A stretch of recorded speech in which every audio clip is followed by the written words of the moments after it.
much for your time. Maraming salamat po. Merry Christmas. Yan mga kabunyog, narinig po natin ang balita at ang paliwanag ni Congressman Dan Fernandez na ang dahilan daw ng pagtaas ng pagsingil sa kuryente dito sa bansa ay dahil sa ating consumer pinapasagot ang pagbayan sa mga proyekto ng NDCP. Ngayon, paano dito na-involve itong mga taga-China sa pagtaas ng kuryente? Malamang nasa majority na itong mga dayuhan na may malaking share na sa NDCP. Posibleng sila yung nasunod at posibleng sila rin ang may pakana ng planong itong pagdagdag ng singil sa kuryente. Dahil nga ang sabi ni Kong Dan Fernandez, mas madami na ang share ng mga dayuhan na ito kaysa sa ating gobyerno dahil nga kung sino ang nasa majority. Siya na ang masusunod. Malaking gulo ito, dapat talaga aksyonan ito ng gobyerno. Wag naman na dumating ang panahon ay kontrolado na tayo ng China at lumakas pa ang kanilang loob dahil sa isang Digong Duterte na pinagtatanggol pa ang mga ito. Anyway, ito po mga kabunyog, panoorin po natin ang kabuuhan ng hearing sa Kamara. Mr. Chairman, just a point of clarification. Earlier, DOE mentioned that there are 227 projects that were approved. Of the 227, 111 were approved, 83 completed, although 77 are delayed, and then there are still a few more na hindi pa po nagagawa. Gusto ko lang po malaman, base po dito sa performance ng mga projects na ito na dapat nakakapagpakuryente na sa ating mga laylayan, may sinabi po si Congressman Dan kanina na itong mga proyekto nito, maski hindi pa po pinakikinabangan, ay binabayaran na po ng taong bayan. Can you confirm this? Meron pong, hindi naman po lahat, meron pong mga delayed projects po kasi based on our data, the third RP, for example, this is the last approved regulatory period po for NGCP 2011 to 2015. There were 65 projects included. Anim po doon, ongoing pa din, meaning hindi pa rin po tapos. Tatlo po doon, based on our analysis, walang data kung kailan ba nagsimula or kailan matatapos. So ito po mga projects na to, kasama na po sa allowed revenue ni NGCP and sinisingil na po niya since Okay, teka lang ma'am. 2011. Ito lang kasi baka hindi maintindihan ng taong bayan. Bakit sila naniningil sa isang proyektong hindi pa pinakikinabangan ng tao? Kasi common sense would dictate you pay for service. But dito, wala pang service, binabayaran mo na. So anong logic doon? Yun po kasing sistema po, yung regulatory framework governing transmission and distribution, supposed to be forward-looking po yan. Precisely. Sasubmit po nila yung mga plano nilang proyekto over the next 5 years, may budget po sila doon, bibigyan po sila ng authority to collect based on an annual breakdown of the approved budget. So, technically, pwede po, under the current framework, na kahit hindi pa sila tapos, nakakapaningil silang unti-unti. But ako ma'am, ang position ko, hindi pwede yon. Kasi, unang-una, hindi naman nalulugi yung NGCP. Paano mo naman masasabi na nalulugi yung NGCP, Mr. Chair, if I may, no? Tignan mo ha. Speaker. NGCP, this is data that I got from the Senate. I'll just go through it. 2014, ang income po ninyo, 22 billion. 2015, ang income po ng NGCP, 22 billion. 2017, ang income po ng NGCP, 20.6 billion. 2019, 20 billion. 2020, 23 billion. 2021, 23 billion. 2022, 34 billion. 2023, 23 billion. So, billion-billion po yung kinikita ng NGCP. So, hindi nyo po pwedeng masabi sa akin na nalulugi kayo, kaya kailangan nyo po yung ganitong pagpasa ng pambayad sa mga consumers, sa mga proyektong hindi nyo pa pinakikinabangan. Ngayon, ang tanong ko, dito sa kinikita ninyo, bakit napakalaki yata ng dividendo na binibigay nyo sa mga shareholders ninyo? Like for example, in 2014, your net income was 22 billion. However, the dividends you provided to your shareholders was 24 billion. In 2015, your income was 22 billion, but the dividends, 21 billion, 93%. 20 billion, 19 billion ang dividends ninyo. 2019, 20 billion ang kinita ninyo, 15 billion ang dividends. 2020, 23 billion ang kinita ninyo, 12 billion ang dividends. 2021, 23 billion ang kinita ninyo, 12 billion ang dividends. 2022, 34 billion, 12 billion ang dividends. 2023, 23 billion ang kinita ninyo, 12 billion ang dividends. Shouldn't you be allocating more for development of new sites, expanding your service, improving your service, rather than ensuring that your shareholders get a larger pie of your income? Yeah, can you respond, Mr. Chair? Yeah, Mr. Chair, yung funding ho for projects doesn't come just from internally generated cash. So the dividends mentioned come from retained earnings. So that isn't exactly, with all due respect for how it works, that your dividends will be necessarily from your earnings. That's not how things are done po. No, Second but insofar as you're able to Yeah. give billions in dividends, yes, Mr. Chair. that means your company is earning billions, If correct? I may, Mr. Chair, proceed. Yung funding capex po was never put at risk even with the distribution of dividends. Our capex, again, is approved by the ERC. So we are only spending exactly how much we're allowed to spend. And in fact po, if you look at the historical data, NGCP has outspent government 5:1. So in terms of yung obligasyon ho namin na gumastos at unlarin ho ang transmission ma'am, grid, question. nagawa po yun. Mr. Chair. Attorney, Mr. Chair, are there parameters on that? why? That Okay. the, The Honorable Dan Fernandez. parang, Mr. Chair. Attorney, the Honorable Deputy Speaker J.J. Suarez has the floor. I think that's an unfair statement to say that we're actually spending more than government. Siyempre, trabaho nyo yun eh. Yes, exactly po. So don't compare it to government. Don't compare it to government spending because you are supposed to be establishing those transmission lines to begin with. So don't say that you're spending more than government. Yes, Mr. Chair. That's like- It just underlines po, Mr. Chair, and I apologize if it came across as That's different. an unfair statement because that responsibility was given to NGCP Yes. under the franchise that was provided to you. And we have fulfilled that responsibility, Mr. Oh, Chair. I don't think In fact, we have spent 182 billion between 2016 and 2022. So meron ho talaga kaming inilalabas. Kasi kung hindi po kami maggagastos, wala akong matatapos na proyekto. Attorney, alam nyo po, very relevant po ang sinabi nyong na fulfill nyo obligasyon nyo. Because right now, a lot of projects have not been completed. You've been fined 10 times over for them. And you cannot categorically tell us in this committee, straight in our face, that the mandate has been fulfilled. Because kaya nga ko yung napafine eh.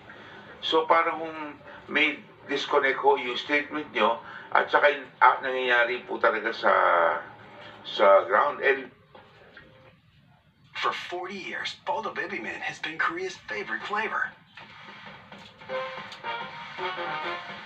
Its perfect flavors are mixing beyond Korea.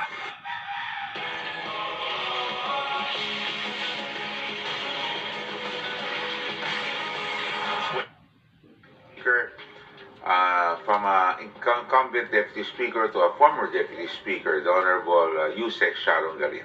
So, just another perspective to that. If according to based on the NGCP audited financial statements, the total revenue is 663 billion in the past 14 years. The average annual net income is 22.52 billion, and the average annual dividends, as per financial statements is 16.86 billion, while the total net income is 315 billion and the total dividends is 236 billion.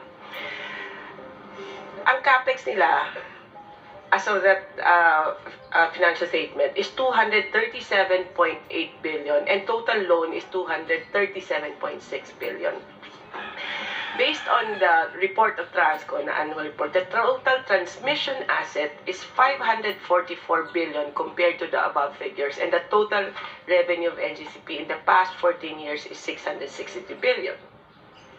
Therefore, it has exceeded the valuation of the total transmission asset of Transco of 544 billion.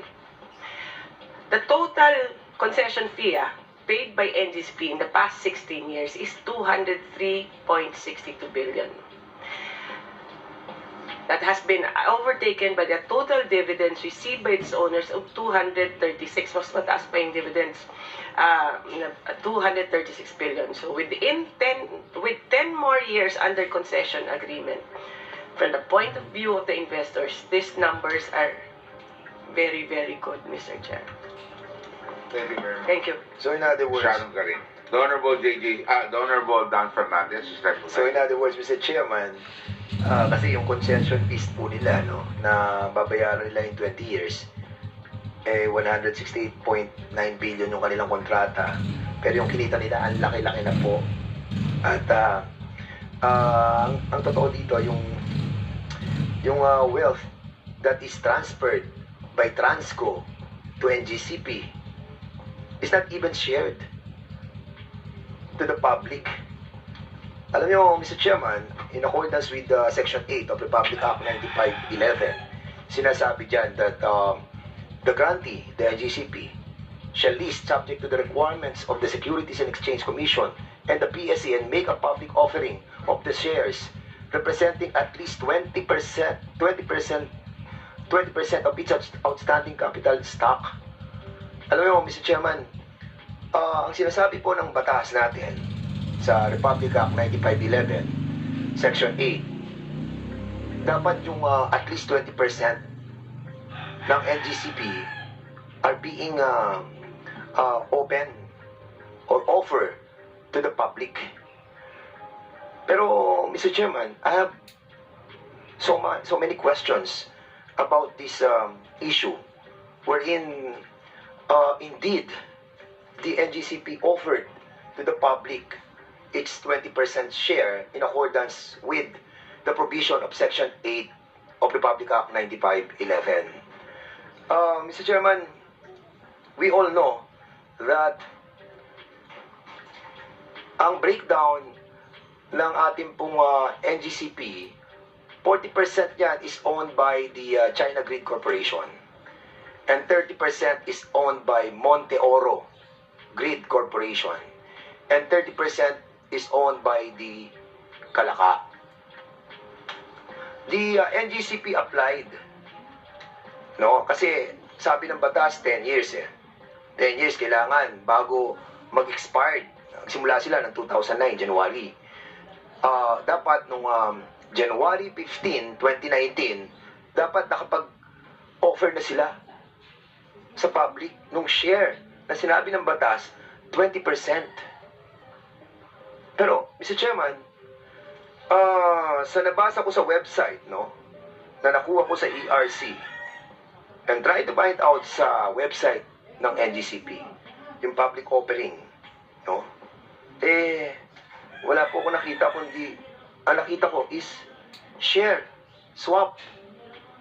Ano ba yung share swap? Ang share swap, ang nag-uusap, yung iba-ibang, yung mga kumpanya na listed sa Philippine Stock Exchange, at sila nag-uusap para makapag-comply doon sa sinasabi nating requirements ng Section 8 ng Republic Act 9511. But, there is a legal question in here. Because, hindi po nagkaroon ng tunay na public offering. Correct. In accordance with Section 8 of Republic Act 9511, kundi nagkaroon ng 5-way transaction between NGCP and the Synergy Grid Corporation. which is still owned by those people who owned NGCP. At, Mr. Chairman, I found out, no, na ito pong 60% na pag-aari po ng NGCP, no, dalawang kumpanya may-ari niyan, yung pong Monte Oro, which is owned by the One Taipan Holding Corporation, which is owned by Henry C. and Robert Cuyuto, at doon sa Kalaka naman, na siya may-ari doon sa NGCP, owned by the Pacific 21, which is 100% owned by the SGP. Now, Mr. Chairman, having said that, sila may-ari ng 60% ng NGCP, nag-offer sila sa public, pero ang bumili, Synergy, na sila yung may-ari. On sections and articles of the franchise being enjoyed by NGCP, I therefore move that the next committee hearing of the Committee on Franchise, we do a thorough review and we do a thorough analysis of the performance of NGCP with respect to its franchise. So move, Mr. Chair. There's a motion Second motion, by the Deputy Speaker, J.J. Suarez, duly seconded by the Honorable Dan Fernandez. Are there any objections? The chair hearing no objections, the motion is hereby approved. Proceed. Any questions? Yeah, Honorable so- Dan Fernandez, you have the floor. to answer the query of DS J.J. Suarez, ano, kung ano yung category ng SGP shares, no? Dito sa decision ng ERC number 2018-014 MC ay nakalagay po dito, SGP only subscribe non-voting preferred shares on NGCP. So meaning, ano bang ibig sabihin ng preferred shares? So wala silang voting capacity. Diba? Wala silang voting capacity. You have to look into this, Mr. Chairman, because kung 20% yung ibinenta sa tao, preferred, non-voting, 40% is owned by China Grid Corporation. Yung 60% owned by the Filipinos, magiging 40% na lang yan. So yung 20% preferred, non-voting. So sino na ngayon ang magdidesisyon? Equal na ang China sa 40% ng nila Henry C. Repeat. You're now saying that What I'm trying to imply here, Mr. Chairman, mayroong din implication sa national security to. Kasi nga, yung binenta nila, non-voting, prepared. Binili na sa NGCP yung 20%. Eh, ang breakdown niyan, 40% owned by China Grid Corporation and 60% owned by Filipinos. Binenta mo ngayon yung 20% sa public. Pero, prepared lang siya. Hindi siya common share. So, mawawala na ng voting power yung mga Pilipinos.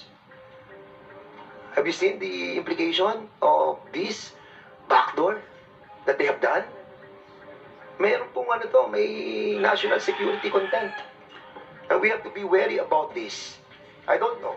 But that is my understanding. It is a decision that I've gotten last night.